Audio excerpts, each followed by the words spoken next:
In the last video on variational inference, we derived the evidence lower bound in order to solve an optimization problem on the surrogate posterior Q, which should be approximately as close as possible to the true but intractable posterior.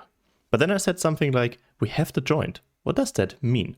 Welcome to this video where we will look at the challenges in variational inference. Hi and welcome to this new video on variational inference.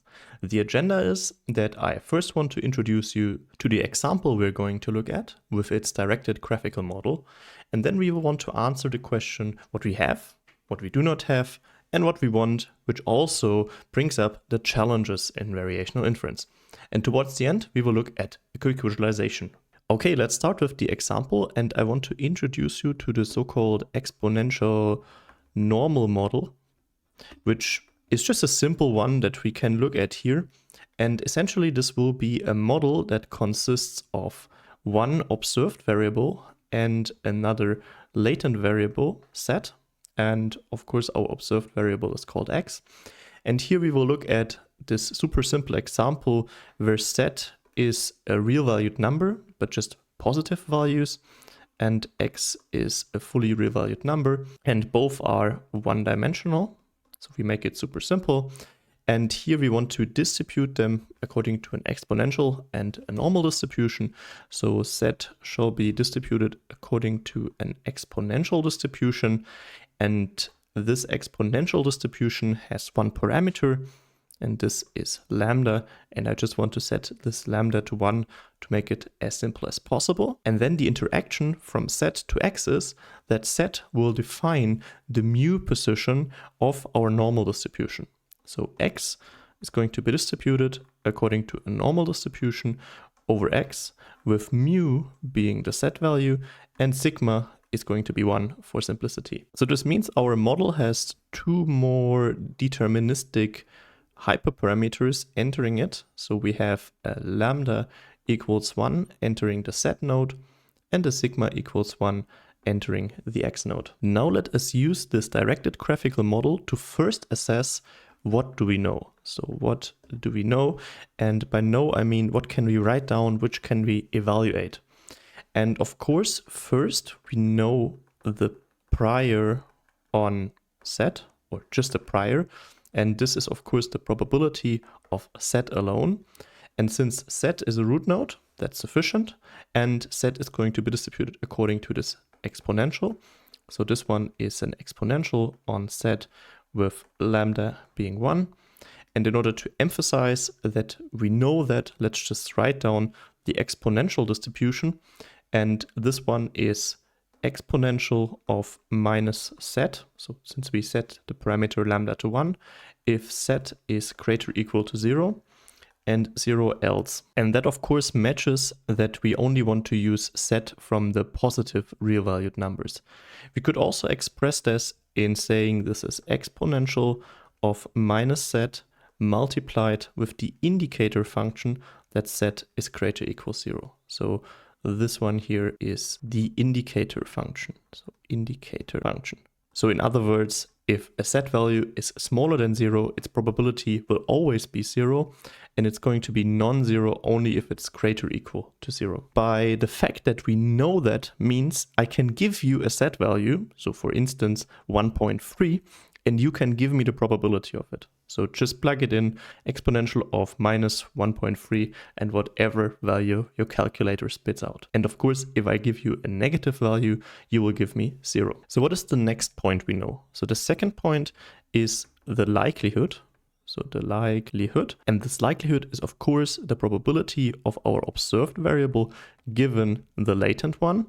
And here we said that one is a normal distribution on x, with the parameters mu being set. So this is how we enter in this conditional, and sigma for simplicity set to 1. And here we also can write that down. So we know the normal distribution with first its normalization constant and then exponential. And here I already set the sigma to 1. And here we have a minus 1/2. And here we will then get x minus set in brackets squared. And again, we have that, or we have the functional form of it, means if I give you an x value and a z value, you can plug that in and compute a likelihood. This could raise the question, hey, z is latent. Is this affected? Well, yes and no. So far we're just looking at the probabilities here. And for this sake, we can actually ignore whether it is shaded or not.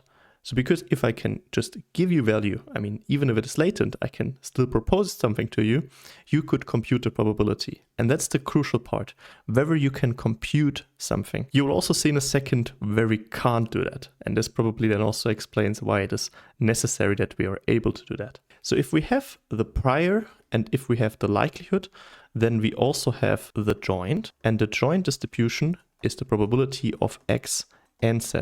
So here be careful, this is not conditioned, this is the joint distribution. And of course, this factorizes according to the directed graphical model. So it will be p of z times p of x given z. And in the end, this just means we multiply the two distributions. And then we get, first, for our prior, exponential of minus z times the indicator function that z is greater or equal to 0.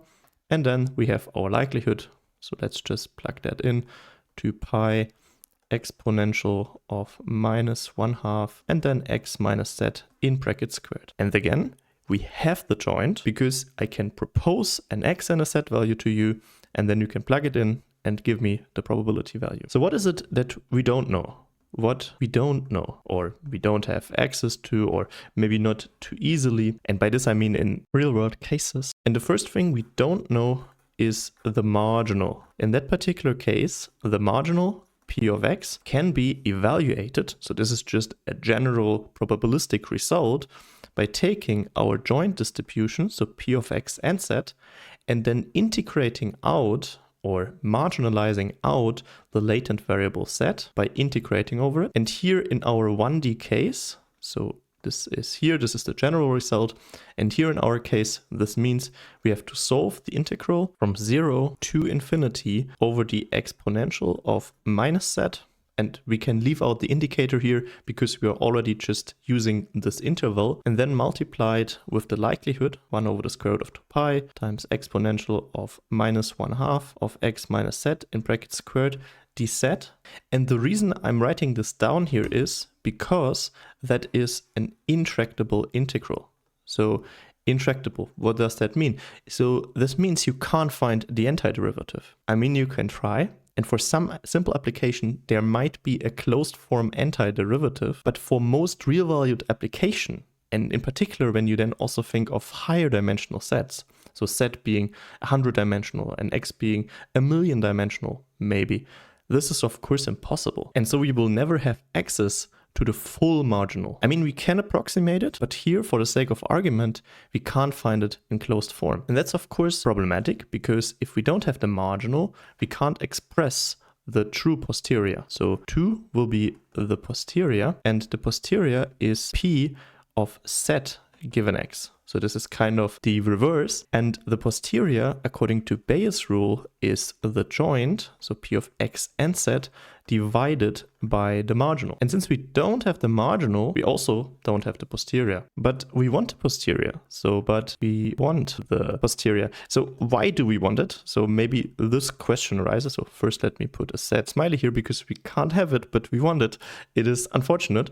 So let's look at our directed graphical model again. And let's ignore exponential-normal model, for instance. But you could also have one where z is a higher dimensional variable and could, for instance, describe certain latent information in an image. And x would be the image itself, so like the pixelized information on the image. And then the z, for instance, would describe, oh, in the picture there is a dog and he's standing straight towards the camera and there is certain lighting on the dog. And this then corresponds to some images. And now, for instance, assume we observed an image and now we want to extract this information again. So what is in there? Is there a dog? How it is positioned? How is the lighting? So we have to solve this inverse problem. We don't have access to a relation from x. So let me maybe put that down here, like with a little bit curly line, from x to z. So we don't have that because we can't find it in closed form. And that's where our surrogate posterior comes in, which tries to do just that because it is conditioned on the x we observe. So let me note that down. So we don't have the posterior, but this is what variational tries to find. So VI attempts to find a surrogate, and the surrogate is Q of Z, by maximizing the elbow. And this is the elbow that we've seen before. And this is the big challenge in variational inference. How do we maximize this elbow? And in order to be able to maximize the elbow, we need to evaluate the elbow. And for this, I just want to show you one quick example. And for this, let's say, for instance, we observe some data. So let's say we observe some data. And here in that case, I just want to observe one data point. So let's say an x0 is going to be 1.3. This x0, let's say, for instance, is one image. Here in this case, it's just a one-dimensional number, 1.3. And now the task we're going to do is to fix the joint to the data. So we will get a p of z and x fixed to data. And in our particularly simple case, we will get an exponential of minus z times the indicator function that z is greater or equal to 0 times 1 over the square root of 2 pi times the exponential of minus 1/2 of 1.3 now minus z.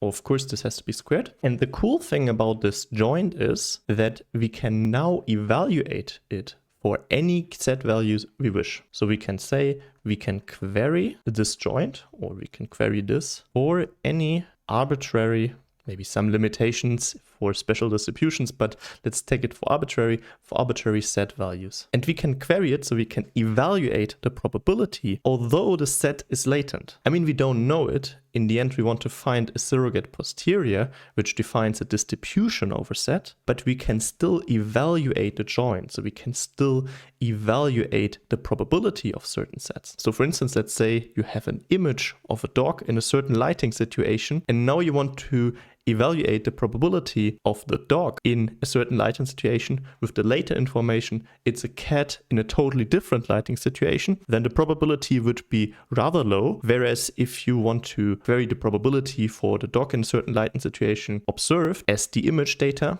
and also with the later information, then it is higher. This basically allows us to assess which latent information is more probable given the certain data. But be aware, of course, this is not the posterior. Just to give you some example here, so if we, for instance, query at z equals 1.5 and x equals 1.3, we get approximately 0.087. Let's take a look at a visualization of the model that we have. So here again, we have this exponential normal model, so z with an exponential and x with a normal distribution. And here I have a slider in order to change the value that we observe. And then here on the right, we see a plot of the joint distribution evaluated at various z values. And this shall again highlight that although z is latent, we can still evaluate the joint distribution. And here you see that the probability of the joint is 0 for values that are smaller than 0. And then I can move around my x value, which changes the distribution. Also, I can put it in this one, then it takes these particular shapes. You can also feel free to play around with it. The link is in the video description. And something I also want to show to you is this is not a probability distribution, meaning that if we numerically, so this is no closed form solution, but if we numerically evaluate the area under this curve, so this one here, and I just see this should of course be dz, not dt, we get a value that is not 1. And it should be 1, otherwise it isn't a probability distribution. If you play around, you also see that this value is not constant. And this would be the marginal, actually. So since we can't have a closed form solution, we can't express the posterior, so we just have our joint. That is what we can access in variational inference. That's the end of this short additional video. Feel free to join in for the next one, where we will then look at the true variational inference for this model in more particular terms. And we also come up with a surrogate posterior, super cool, which we can also find a closed form optimum for, which is also something you don't find often in VI. A big thanks to all the Patreons of the channel. If you also want to support my vision of free education on these advanced mathematical topics, you find the link to the Patreon page down in the video description. Thank you so much for watching this video. If you enjoyed it, then please leave a like and consider subscribing to the channel. Here you will now see similar videos, and I hope to see you in one of the next.